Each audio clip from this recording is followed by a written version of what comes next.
Good morning. It is good to be with all of you this morning. If we haven't had the chance to meet, my name is Graham Nieder, and I'm on staff here at the church as our community life and young adult coordinator. And it is great to have you all here this morning, braving the cold. It is February 1st, which means we only have about 3 more months before the snow melts and we can all enjoy going outside. Some of us are already enjoying that. In fact, the other day, I live in Fairview and got home, parked the car, got out, and heard someone say my name, which is not a usual occurrence. And so I turn around and Pastor Wayne is running down our street, and he's on the street because, the sidewalks are covered in snow and it's 0 degrees outside.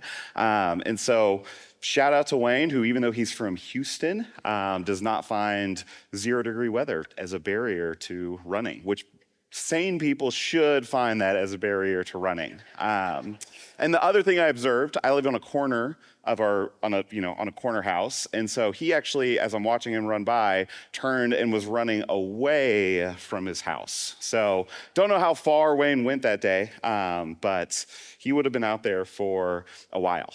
And now, if you haven't been with us for this series, we are in a series, as the video showed, called Experiencing Jesus, where we are working our way through the book of Mark.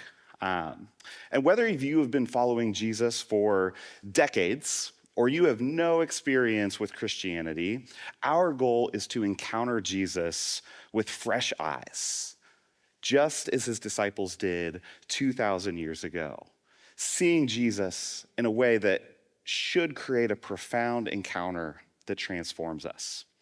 And now, to really make sense of our passage, I think it's worth going back and quickly trying to understand what the disciples have experienced up to this point. And so what we've seen through the first 6 chapters is that Jesus has really been working at a constant pace. Mark loves to write in a way where everything is just moving along, that Jesus does something and then immediately he goes to something else, and then immediately he goes to something else. And so it's been this kind of productive season for Jesus, similar to what we would often measure success by. Moving from town to town, captivating crowds with this new authoritative teaching, and doing these miraculous works to back them up that nobody has seen. And yes, there is some growing opposition from the religious authorities, people who don't like what Jesus is doing because it cuts against the grain of what's normal. But at this point, it still seems as though things are largely going according to plan. And through most of this, his disciples, his small band of his closest friends and followers, are right there behind him, seeing the things that Jesus is doing, hearing the things that Jesus is saying.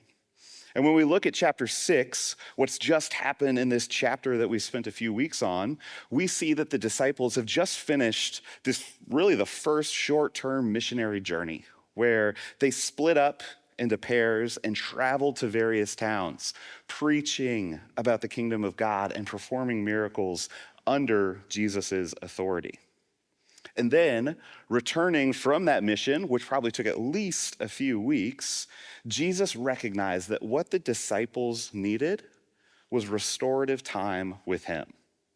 Because if we look back to verse 31 in chapter 6, what we see is that once they returned, the pace that everything that's happening continued. They continued to work at an exhaustive pace. Where in verse 31 it says that they didn't even have time to eat because so many people were coming to them, wanting to encounter Jesus. And so what Jesus does is he takes his disciples to a remote place out into the wilderness where in theory they can slow down a little bit, rest. But because of the thousands and thousands of people that follow them to their spiritual retreat, that opportunity to rest disappears as Jesus, seeing the crowds, has compassion and teaches them and then feeds them. And so, given all of that, I can't help but try to think about how all of that, what they've just experienced over the last few weeks, the last few days, how it would have affected his disciples. On the one hand, they have just experienced what for any of us would be the most profound spiritual experience of their lives, where Jesus personally sent them out on this trip, but then gave them power over demons and disease, to where the disciples were able to go and do the very things that they saw Jesus doing that nobody else did. They also then witnessed this profound miracle of feeding the 5,000, which is really a miracle on an entirely different scope. Most of Jesus's other earlier miracles were all individual, where Jesus has this profound encounter with someone where he heals and restores and renews them, which Jesus still does today. But this feeding of the 5,000 was on an entirely different scope of God working, comparable to when God fed all of Israel in the wilderness in the Old Testament. So you have that on the one hand. On the other hand, the very thing that they needed, that they were probably looking forward to, rest, disappeared. That opportunity to slow down for a little bit and recharge was gone. It's like when you've had an incredibly long day or a long week and you're finally ready to just sit down, mentally unplug, but then someone who you can't ignore asks more of you. Maybe if you have kids, it's your kids' needs where you're just ready to be done and they're like, hey mom, hey dad, and then fill in the blank with whatever they need.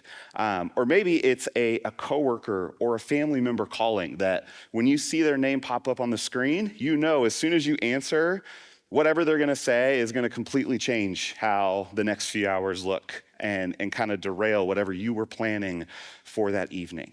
I think that's what the disciples are probably experiencing, this amazing experience, but also, man, are we ever gonna actually get to slow down and rest?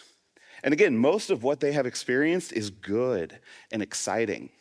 But good and exciting things can also then carry with them a physical and emotional toll.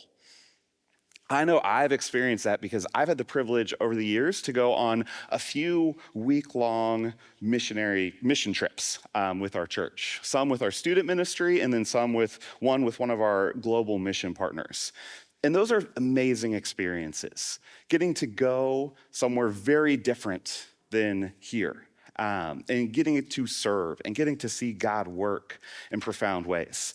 Incredible experiences that I cherish, that have shaped and grown me. But I also know, and my wife can definitely attest to this, that those trips also wipe me out to where it takes a few days after I get back to kind of physically and mentally recuperate and process what I've experienced. And so I think this is where the disciples are at. They're in that point where they're like, they need to slow down and rest, but they haven't. And the day is now getting late. And so what Jesus does is he puts the disciples in the boat and sends them back across the sea without them. And now Mark doesn't give us any details as to what that dismissal looked like. The only thing he tells us is that they had a target, a destination that they were supposed to go to. But what we aren't told is what are the disciples supposed to do when they get there? When they cross the sea without Jesus, are they supposed to just hang out on the dock, wait for Jesus to show up? Are they supposed to go into town? We don't get any idea of what they are supposed to do. And when we consider John's version of this story in John chapter 6, John details how the crowds wanted to take Jesus by force and make him king, which probably would have been a very chaotic scene where this crowd is turning into a mob wanting to take Jesus and, overthrow Herod or the Roman government. And so we can imagine that this is a hasty departure where Jesus is putting the disciples in the boat and telling them to go. And the point that I want to highlight is that when Jesus sends the disciples away, they obey him. They don't question the choice that Jesus makes to send them ahead while he stays behind. And as followers of Jesus, this is one of the harder things to do.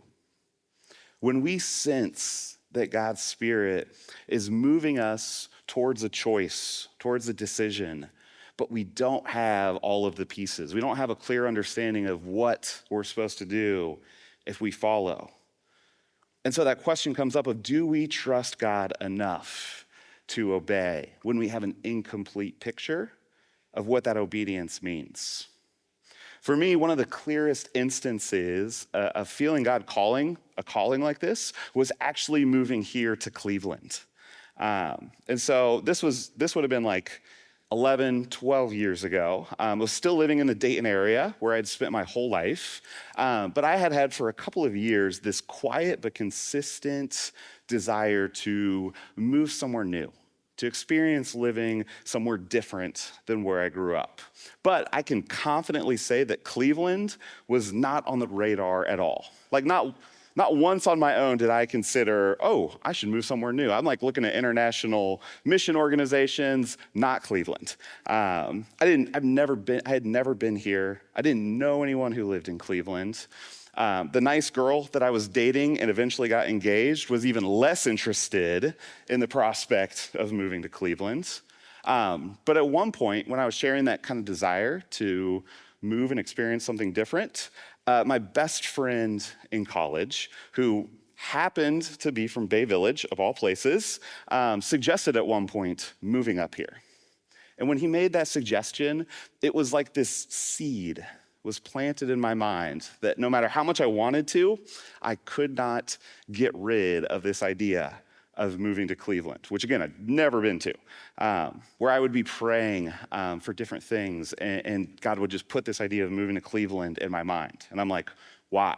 Why is this coming to mind when I'm praying for other things? And even though things were going well, and there were a lot of compelling reasons not to move, God kept nudging me in this direction. And eventually the right job opportunity worked out. Certain doors opened, other doors closed, and we did move up here. But then even after we moved up here, it was really years, and I would say in some ways still ongoing, of seeing why God wanted us to move out here. I did not start my career in the church world, full-time ministry world. I started in juvenile corrections, juvenile probation, which is a very different world than this one. And so it took time to see how God would shift and navigate things even once we were up here. And now hear me, if you feel like you have thoughts of moving to a city you've never considered, that prayer, discernment, and seeking wise, trusted counsel are essential in making a big change. Right? Not every idea or impulse or desire that we have is from God. But the question is, do we have a posture of trust? Especially when the Spirit is moving us towards a decision that isn't easy, or moving us towards a decision that goes outside of the life plan that we have established. To fully experience Jesus, like we're trying to do in this series, sometimes you just have to get in the boat and start sailing, just like the disciples did. And now, returning to our passage, we're now actually reaching the point where things become difficult for the disciples in this story. Looking at verses 47 and the first half of 48. And when evening came, the boat was out on the sea, and he was alone on the land. And he saw that they were making headway painfully, for the wind was against them. And so this is the point in the journey where reality sets in, where we realize, just like in life, maybe for the first time, probably for the 100th time, that the wind is not always at our back.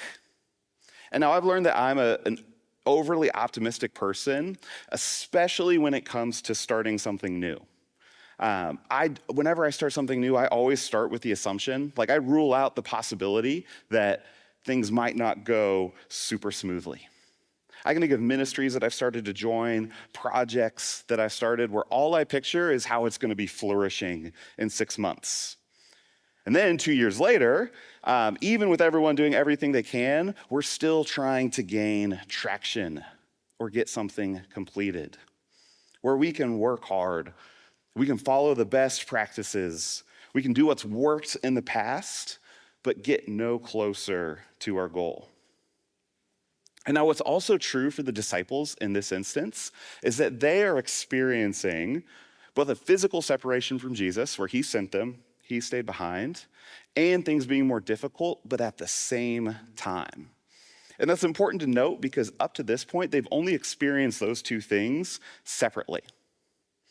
On the physical separation side, they just got back from that short-term mission trip where each pair of disciples was sent to a different town, a different city. And so they were physically separated from Jesus. They couldn't turn around and ask him a question or have him intervene if something wasn't going how they thought it would.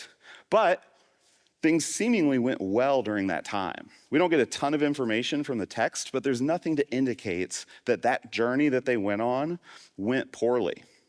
And on the other side, if we go back to chapter 4 in Mark, we see that there they experienced a much worse boat ride than the one they're on now. In that instance, that time in the boat, it was perilous. It was life-threatening. They thought they were going to drown and die.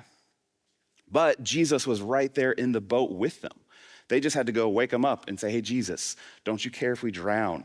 Help us out here.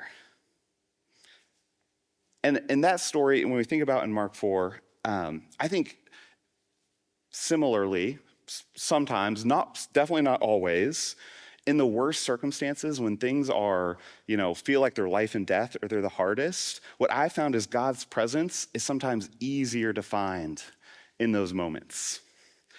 6 years ago, Madeline and I went through what was probably the hardest season that we've had to navigate, where her dad passed away very unexpectedly a couple weeks after our oldest son was born. And that time was extremely painful and confusing. It was not hard, it was not easy in the slightest to navigate the shock and the grief and the trying to figure out what we do. But there was also in that time very clear ways that we saw God's hand in those circumstances. We felt God's presence and saw God working in terms of some of the timing of how certain things worked out. And though it didn't lessen the pain, it didn't lessen the season of grief that followed, we were able to experience God's presence in that worst time. And I think that happens because often when things are at their worst, there's something in us that instinctively looks for God. We hit a certain level of pain or trauma, and we want there to be a God that we're looking for to meet us in that. But this time on the boat in chapter 6, the disciples experience a different set of circumstances. This time, the journey isn't life or death. They're not thinking they're going to sink or drown. It doesn't have that same level of high stress intensity. Instead, this is a frustratingly hard and unproductive journey. And the language that Mark uses here makes it clear that their experience of rowing in this wind is exceptionally difficult. What we read, what the ESV translates, is that they were making headway painfully.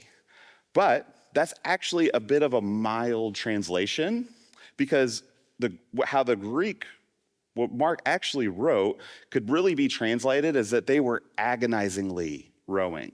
They were torturously rowing.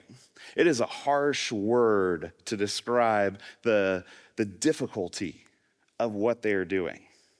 It was hours of putting everything they had into rowing. Back-breaking work, only to be beaten back by something stronger than you, in their case, the wind. And in that is a reminder that obedience to Jesus, when we do listen and follow, doesn't automatically mean we are going to have smooth sailing. And in those times, when you are in the dark, rowing against the wind, I think it's times where it's easy to wonder, where is Jesus? Why did he choose to send us on this journey in the first place? Why are we struggling in the dark, in the wind, in the rain, while he's back on dry land? It's the same kind of questions that I know I've asked God when a hard season isn't ours, but months or years with seemingly no progress or change. Maybe you've been there before yourself. Maybe you're in that season now. But don't miss what verse 48 says. And he saw that they were making headway painfully, for the wind was against them. And so even though the disciples couldn't feel his presence, Jesus was fully aware of their circumstances, even at a distance. And what we see as we continue to move through our passage is that Jesus is not only aware of our circumstances, but he enters into them according to his own timing and his own purpose. And so we'll keep looking at our text, picking back up in verse 48. In about the fourth watch of the night, he came to them, walking on the sea. He meant to pass by them, but when they saw him walking on the sea, they thought it was a ghost and cried out, for they all saw him and were terrified. But immediately he spoke to them and said, "Take heart, it is I, do not be afraid." And he got into the boat with them, and the wind ceased, and they were utterly astounded, for they did not understand about the loaves, but their hearts were hardened. And so looking at this passage in verse 48, the fourth watch refers to the Roman method of keeping time through the night. And what that means translated to our timekeeping is that he would have gotten to the disciples sometime between like 3 a.m. and 6 a.m. So in the last quarter of the night, when the dawn is approaching, the sun's going to be rising. And so that means that the disciples who were sent out in the evening struggled and fought all night. And it's now as the dawn approaches that Jesus answers their need. And so why did Jesus let them go all night? Why not meet them earlier in the night? We don't get an exact answer, but it may have been that the disciples needed to experience something that I think we often need today in our culture of self-sufficiency. That the disciples needed to realize, just like we need to, that there are circumstances that our own effort and ability cannot overcome. That as much as we like to cherish the stories and embody the belief that we can overcome any obstacle, there are limits to our humanity. There are winds that we will never be strong enough to row through, either on our own or collectively. And so after having so much success, seeing so many things go well, it may have been that the disciples needed a fully immersive experience of this being true, of things not going the way that they should. And what we see then is that when Jesus does come to his disciples, he gives them what they need most first, that being his presence. When we look at these verses, one of the things that Mark does in the second half of this passage that the Jewish people of his day would have immediately picked up on is he clearly equates Jesus with the God of Israel and what he does, what he intends, and what he says. But to start, we have to understand that the sea did not carry a positive connotation in Jewish thought. Jews did not get excited about the prospect of being out on the sea or going to the sea. The sea was considered chaotic. It was considered dangerous. It was something to be avoided.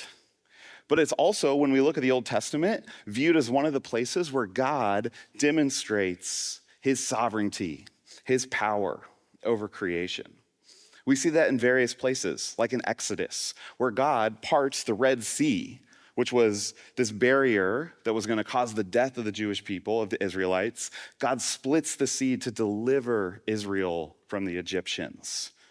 Elsewhere, when you look in the book of Job or in the Psalms, God is described, when the psalm writers are describing his power and divinity, one of the things they'll describe him as is being able to walk, to tread over the sea, which depicts how that chaos and danger that people experience is a non-issue for God.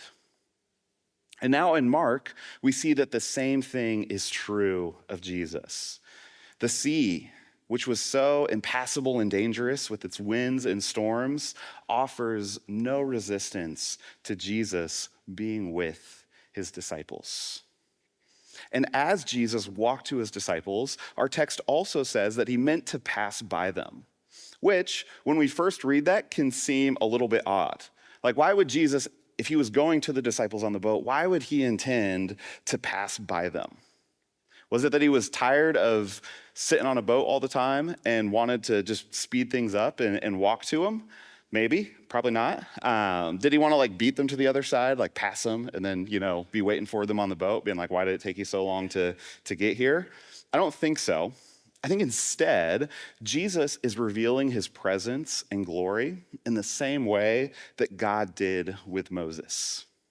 If you're not familiar with the book of Exodus, the whole book is a story of God rescuing his people out of slavery and beginning to form them into his own people who would be distinct from every other nation. And towards the end of Exodus, in chapter 33, we get this account where Moses is talking with God on a mountain.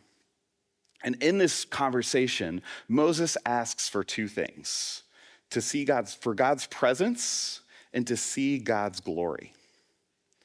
Moses begs for God to keep his presence with the nation of Israel because that's what made them distinct. That's what made them God's people in the first place. And so when God says yes to that, Moses then gets bolder and asks to see God's glory, to see God in his fullest and truest form.